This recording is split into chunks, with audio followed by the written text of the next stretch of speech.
Shady, can anyone stop Devin Booker and Kevin Durant? I think not. I mean, this team is hot. Even watching them yesterday, I know that the Clippers didn't have the two key players, but just watching them play, like, they were just messing around. It looks like Kevin Durant's out there playing, I don't know, 65%, 70%. And then whenever they want to just turn it on, they just turn it on. Oh, we're up by a lot, or by a little bit. Don't worry about it. Don't worry about it. I remember this type of thing where playing in the NFL where we'll play a team like the old Jets or like, I don't know, who else was a bad team for years? Washington, maybe? Oh, yeah, they're always bad. Anyway, and we would be like playing, not like we're always playing hard, but if they started coming back, we'd be in the huddle like, okay, hey, enough is enough. Let's go. Turn it up. Deshaun Jackson, let's go. Mike Vick, let's go. Macklin, boom, we ready. And we go beat them. And it's the same way with the Suns. Like, they horsed around with the Clippers. I don't know, man. They're 12-1 with Kevin Durant. It's just hard for me to see any team beating them in a 7-game series. It's my opinion. Can you at least, you win or you lose, I get it. Whoever's on the court, not taking credit away because the Clippers were depleted. But can you at least acknowledge that there's a difference between a Clippers team missing their two superstars and I agree. a full-strength Warriors or somebody like that? Yeah, I agree. You're right. Oh, wow. I was expecting a little bit more. It was a layup, Dave. I mean, you giving me... Look, they're obviously incredible. Devin Booker is averaging 37 points in the playoffs right now. Averaging. That's like his worst scoring game is 26 points. He's playing out of his mind. I think they're incredible. I just would like to see them against a team with more players. I mean, you're talking about Russell Westbrook doing everything he can to keep the series alive for the Clippers. I think, yes, a team could stop them, but I think it's a very short list. Like, I'm thinking Golden State, if they get past Sacramento, which that series isn't over, just for that, whatever that's worth.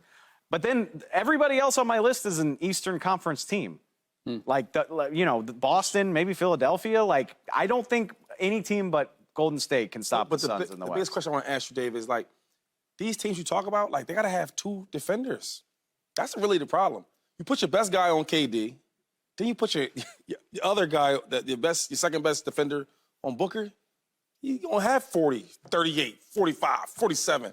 What you going to do? Outscore them. If you can. Yeah, outscore them. But look, hold up. You say that. They averaged 67 points combined. I didn't say, say it was going to be easy. I did not say it. Good thing I don't play basketball. I ain't a coach in that. Slick? Maybe no one can stop Devin Booker and KD from doing what they're doing. But that doesn't mean that the Suns can't be stopped. They clearly are vulnerable because I'm just looking at, you mentioned the points scored and the averages and all that. I'm going to give you a couple of other averages. 43.8, 43.1, and 38.5. Those are the average minutes played in order for the Suns to be able to put away this depleted Clippers team. So as we move forward, are they going to need 40-plus points from those guys in order to play stiffer competition and get it done and get those same numbers? Because I'm looking at their bench. They made Mason Plumlee of the Clippers look like Wilt Chamberlain. He had 20 points and 10 rebounds. The entire Phoenix Suns bench had 22 points and 11 rebounds. That is the great challenge that the Phoenix Suns have, is that they are extremely top heavy. And we were, because one of our producers is still bemoaning the fact that the Warriors lost to the Toronto Raptors in the finals. But what did that team have? Or what was that team? That team was top heavy. That team leaned on Kevin Durant and Klay Thompson and Draymond Green and Steph Curry. And what happened? 2 of the 4 broke down in the finals. But Slick, don't you think that in the playoffs, the minutes are cut short for role players, right? And the rotation's cut short, right? Yeah, sure. So we might have been going 9 deep. That's cut. We might go 7, 8 deep, 7 deep. I'm just saying we're in the first round already. And they're having to lean heavy on these guys. And unless something changes, and there's nothing about that Suns bench that has convinced me that they're able to contribute more than they are. Yeah, their bench ain't really, I don't have a lot of concerns about that. One bench player needs to step up per game. Take your pick. Somebody's got to do it. and they just did a gentleman's sweep of the Clippers. Yeah. So for all like the extra minutes and such, they didn't play those extra games because they made quick work of the Clippers. And I understand that those guys weren't out there and Kawhi was hurt and PG's not there, but you play who's on your schedule. I get it. And they did it in quick fashion. I think it's about the top part, like to Shady's point, to the top part of that team. And the Suns are good defensively as well. So you're going to have to outscore them, and you're going to have to deal with what they can do on the defensive side of the ball as well. By the way, I thought that the team was so good that the Warriors, that they didn't need KD. So what happened? What? Isn't that the story? Like, What's the story? Why are you the pointing that at KD me? I know. I'm just saying you brought it up. So those championships don't really count because Right. the team. Oh, was so yeah, good right, when right. KD Okay, was yeah, out. You know what? right. Again, I don't know. I guess. Emmanuel Acho is not here I today. know that there are people out there who believe this, so I wanted to You need to ask take them. roll call. Let's move over to the Clippers side of this. So reports say Kawhi Leonard has been diagnosed with a torn meniscus in his right knee. Ooh. He missed the last 3 games, and Paul George Any meniscus left. missed the entire series. Slick, should the Clippers break up Kawhi Leonard and Paul George? Yes, they should.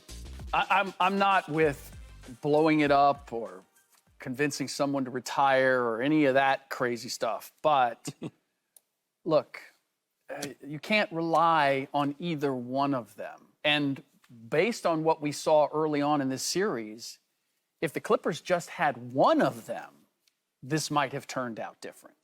But we haven't seen Paul George since March something, right?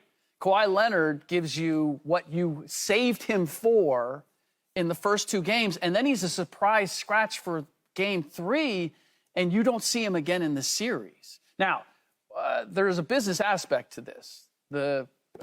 Steve Ballmer's just built a new arena, and they're moving into it next year, and so they have tickets to sell, and they have advertisement, and so you need stars. You need to be able to sell hope. You can't just tear it down to the studs when you're moving into a new building. And I'll throw it out to you guys, because I started to think about, like, who could you move one of those guys for? Is Damian Lillard ready to get out of Portland? Would that move things? If the Warriors don't get there and they want to move Draymond Green and Jonathan Kuminga, do you send one of them there? I'm not saying send both of them, but is there a team that would look at it and say, hey, we need to make a change too?